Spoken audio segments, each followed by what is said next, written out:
Assalamualaikum warahmatullahi wabarakatuh. Kami akan mempresentasikan penerapan matematika dalam teknik sipil yang beranggotakan saya Rengga Juniarta, Azahra, Muhammad Belva, dan Nuzila. Penerapan integral dalam teknik sipil dapat digunakan untuk mencari luas bidang datar, volume benda putar, dan jarak perpindahan.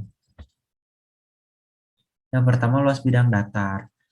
Eh, Luas bidang datar digunakan dalam keteknik sipilan untuk membantu para insinyur dan arsitek untuk mengetahui volume dan luas suatu bangunan. Dengan persamaan integral A menuju B fx dx. Ada yang vertikal dan horizontal dengan A itu yang di bawah atau di kiri, B adalah di atas atau di kanan. Kalau benda putar, eh, dalam menentukan bangunan yang sempurna, integral digunakan untuk memastikan bentuk dan ukuran yang cocok sesuai dengan keinginan. Dengan persamaan terhadap sumbu Y, volume sama dengan pi integral AB X kuadrat dx. Terhadap sumbu X, volume sama dengan pi integral AB Y kuadrat dx. Dengan mencarinya secara dengan bisa mencari dengan dua cara, yaitu V sama dengan pi R kuadrat T dan V sama dengan 2 pi R delta X dy. Dan yang terakhir adalah jarak dan perpindahan. Terapan integral dalam hal ini sangat penting dalam teknik sipilan. Dalam hal ini, integral digunakan untuk menghitung perubahan jarak fisik bangunan. Contohnya itu bangunan masjid yang bergeser arah terhadap kiblat atau Ka'bah. Dengan persamaan integral AB VT dt sama dengan SB kurang SA. Perkenalkan, nama saya Azahra Raisa, absen 5 dari kelas 12 MIPA 6. Di sini saya ingin menjelaskan pengaplikasian diferensial pada teknik sipil. Pengaplikasian teknik sipil digunakan untuk mencari luas suatu bangunan, untuk mencari komposisi bahan, untuk mencari titik berat, untuk mencari batas lentur yang diinginkan berdasarkan spasi stiffener yang harus dipasang, dan banyak lagi. Aplikasi bilangan kompleks dalam bidang teknik sipil digunakan untuk menghitung gaya dan bekerja pada bangunan, biasanya dijumpai pada mata kuliah kalkulus dasar, statistika, mekanika teknik, yaitu analisa struktur. Penerapan kalkulus dalam teknik sipil merupakan ilmu tentang perubahan. Maksudnya di sini, perubahan di sini adalah tentang penerapannya yang luas. Sebagai contoh, di bidang keteknikan atau lebih spesifiknya adalah teknik sipil, bila Anda adalah seorang kontraktor atau Anda mengenal seorang kontraktor yang ingin membangun sebuah bangunan yang didesain oleh seorang arsitek, dan desain yang dibuat adalah suatu inovasi baru yang di mana bangunan itu mempunyai bentuk yang tidak biasa. Lalu, apa yang akan Anda atau teman Anda lakukan? Pertama-tama yang harus dilakukan adalah menghitung luas bangunannya untuk mengetahui beberapa banyak bahan yang digunakan untuk membangun gedung tersebut, dan juga menghitung volume bangunan tersebut untuk mengetahui kapasitasnya. Dan di saat itulah peran cabang ilmu matematika ini dibutuhkan untuk menghitung luas, volume, dan segala penerapan yang dibutuhkan. Di sini saya akan menerangkan tentang aplikasi trigonometri dalam teknik sipil, di mana ini digunakan untuk menentukan tinggi bangunan, dataran, bukit, pohon, dan lain-lain. Di sini saya sudah menyediakan contohnya. Di sini ingin mengukur tinggi bangunan.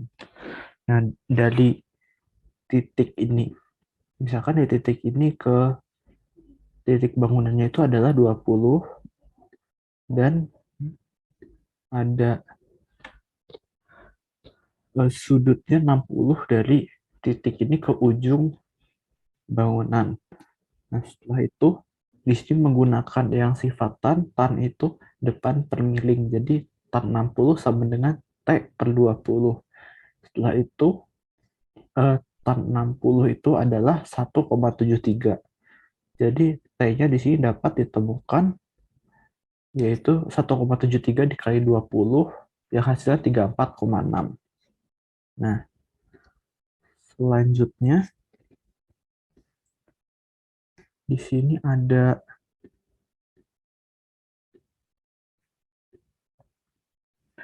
trigonometri juga sangat erat kaitannya dengan pekerjaan seorang surveyor atau ahli ilmu ukur tanah. Pengukuran tanah adalah suatu cabang ilmu untuk menentukan posisi ruang dimensi 3 dari suatu tempat pada permukaan bumi. Hasil pengukuran tanah yang diperoleh antara lain digunakan untuk membuat peta topografi dari bumi untuk menentukan luas wilayah suatu daerah. Nah, di sini juga hampir sama seperti tadi menggunakan trigonometri juga. Di sini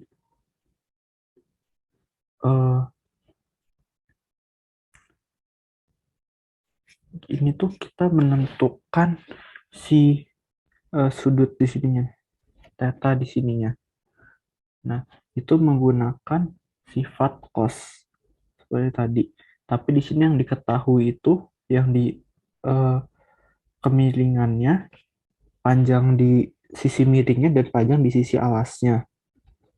Jadi menggunakan sifat cos, cos itu rumusnya samping per miring. Jadi sampingnya adalah 80 dan miringnya adalah 82,82. Setelah itu dicari cosnya. Dapat 0,9659 dan cos kan biar mendapatkan si X-nya, jadi X-nya itu 15 derajat.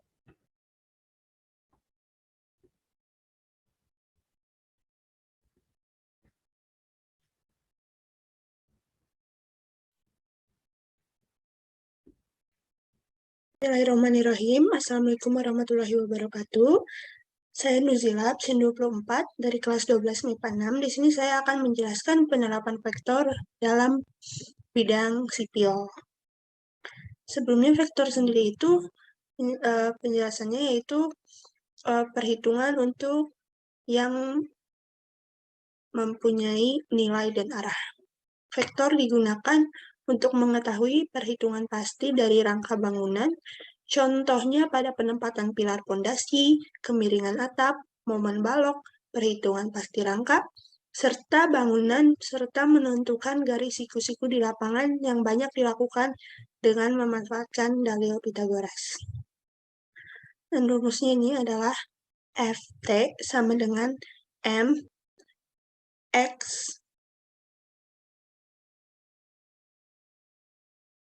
dua inverse tambah C X inverse tambah KX. X2 inverse adalah vektor percepatan, X inverse adalah vektor kecepatan, X adalah vektor perpindahan.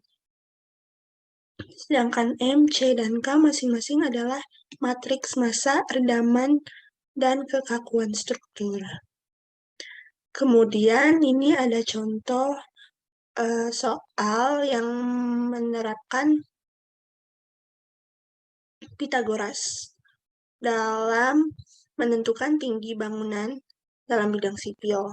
Contohnya ini, jika sudut elevasi 30 derajat dan jarak dari titik A 15 meter, yaitu dari gedung, tentukan tinggi gedung. Dan di sini tuh tertulis jarak dari pohon itu 10 meter. Dan dicari menggunakan Pitagoras, yaitu tan itu rumusnya depan per samping.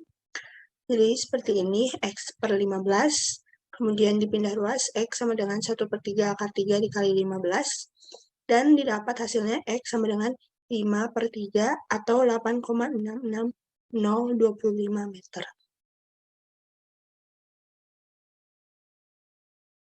Sekian dari saya. Wassalamualaikum warahmatullahi wabarakatuh.